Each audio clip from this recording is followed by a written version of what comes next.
മതപരിവർത്തനം കുറ്റമാണെങ്കിൽ ബി.ജെ.പിയുടെ സംസ്ഥാന ഉപാധ്യക്ഷനായിട്ടുള്ള Sean ജോർജിനെതിരെ കേസെടുക്കണം, PC. ജോർജിനെതിരെ കേസെടുക്കണം. Indian ഭരണഘടനാ ശില്പിയായിട്ടുള്ള ബി.ആർ. അംബേദ്കർ ഈ 5 ലക്ഷത്തിലധികം ആളുകളെ ബുദ്ധമതത്തിലേക്ക് പരിവർത്തനം ചെയ്തിട്ടുണ്ട്. സ്വമേധയായിട്ടുള്ള മതപരിവർത്തനം കുറ്റമല്ലാത്ത ഒരു രാജ്യമാണ് ഇന്ത്യ. ഇന്ന് പക്ഷേ കേരളത്തിലെ മറ്റു ചില മുതിർന്ന നേതാക്കളുടെ ഭാഗത്തു നിന്ന്, ബി.ജെ.പിയുടെ മുതിർന്ന നേതാക്കളുടെ ഭാഗത്തു നിന്ന് വന്നിരിക്കുന്ന വിമർശനം എന്ന് പറയുന്നത് ഈ വരുന്നത് ഒരു തെരഞ്ഞെടുപ്പ് കാലമാണല്ലോ, അത് കണ്ടുകൊണ്ട് നിങ്ങളടക്കം പ്രതിപക്ഷം അടക്കം ഉന്നയിക്കുന്ന ഒരു സാമുദായിക വോട്ട് ബാങ്ക് ലക്ഷ്യമിട്ടുകൊണ്ടുള്ള ശ്രമങ്ങളാണ് ഈ വിവാദങ്ങൾ എന്നത് മാത്രമാണ്. മാധു, അത് അവർ പറഞ്ഞോട്ടെ, അവർക്ക് അതിനപ്പുറത്ത് പറയാൻ പറ്റില്ലല്ലോ. ഇവിടെ ശങ്കുട്ടി ദാസ് ഈ ചർച്ചയിൽ തന്നെ ഛത്തീസ്ഗഡിലെ കോൺഗ്രസിന്റെ നിലപാട് എന്താ, ആരും മിണ്ടിയില്ലല്ലോ എന്ന് പറഞ്ഞു.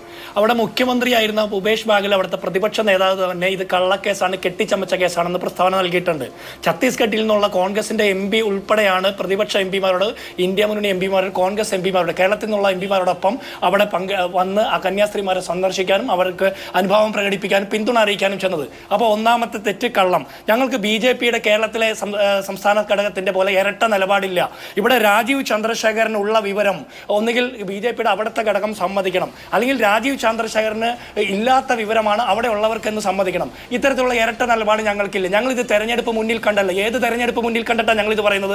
ഞങ്ങൾ ലീന സച്ചിൻ അടക്കം ഒറീസയിലും ഛത്തീസ്ഗഡിലും മധ്യപ്രദേശിലും ഒക്കെ നിരവധി അക്രമങ്ങൾ ഇതുപോലെ നടക്കുമ്പോൾ ഓരോ ഘട്ടത്തിലും കൃത്യമായിട്ട് പ്രതിഷേധം തീർത്തിട്ടുള്ള ആളുകളാണ് കോൺഗ്രസ്, ഇന്ത്യ മുന്നണിയിൽ നിൽക്കുന്ന പ്രതിപക്ഷ കക്ഷികളും.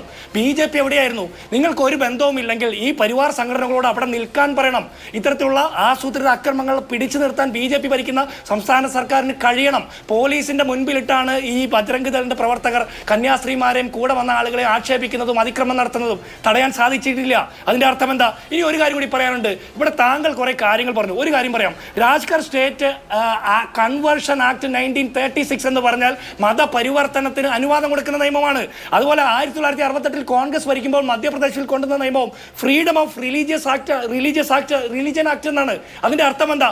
മതപരിവർത്തനത്തിനുള്ള അവകാശം ഈ രാജ്യത്തെ മുഴുവൻ ആളുകൾക്കും ഇന്ത്യൻ ഭരണഘടന ഉറപ്പ് കൊടുത്തത് തന്നെയാണ്. പിന്നെ മതപരിവർത്തനവും നിർബന്ധിത മതപരിവർത്തനം എന്നതിനെ എല്ലാത്തിനെയും നിർബന്ധിത മതപരിവർത്തനം എന്ന നിലയ്ക്ക് തന്നെ കാണുന്ന ഒരു പൊളിറ്റിക്കൽ പ്ലേ ആണത്. ഒരു മിനിറ്റ് എനിക്ക് തരുമോ?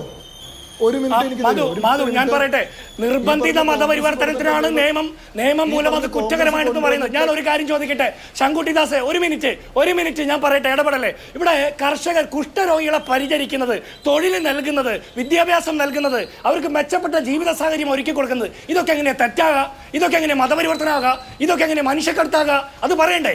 എങ്കിൽ നിങ്ങൾ അത് ചെയ്യണം. നിങ്ങൾ അത് ചെയ്യാത്തോടത്ത് ഈ മിഷണറിമാർ പോയി അതൊക്കെ ചെയ്യുമ്പോൾ ഇത്തരത്തിലുള്ള സാമൂഹ്യ സേവ പ്രവർത്തനങ്ങൾ നടത്തുന്നവരെ മതപരിവർത്തകരെന്നോ മനുഷ്യക്കടത്തുകാരെന്നോ പറഞ്ഞ് ആക്ഷേപിക്കുന്നവർക്കെതിരെ നിയമ നടപടി സ്വീകരിക്കണം.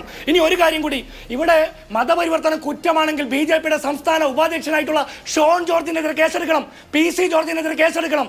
ഇന്ത്യൻ ഭരണഘടനാ ശില്പിയായിട്ടുള്ള ബി.ആർ. അംബേദ്കർ ഈ 5 ലക്ഷത്തിലധികം ആളുകളെ ബുദ്ധമതത്തിലേക്ക് പരിവർത്തനം ചെയ്തിട്ടുണ്ട്. സ്വമേധയായിട്ടുള്ള മതപരിവർത്തനം കുറ്റമല്ലാത്ത ഒരു രാജ്യമാണ് ഇന്ത്യ. തിരിച്ചറിവില്ലാത്തത് BJPക്ക്. ഞങ്ങൾ ഈ രാഷ്ട്രത്തിന്റെ ഭരണഘടന ഉണ്ടാക്കുമ്പോൾ ബ്രിട്ടീഷുകാർക്ക് ഒളിവിലിരുന്ന് ഷൂ നോക്കി ഒറ്റുകൊടുക്കുന്ന തിരക്കിലായിരുന്നു. ശരി, ഞാൻ ഇടപെടുകയാണ്.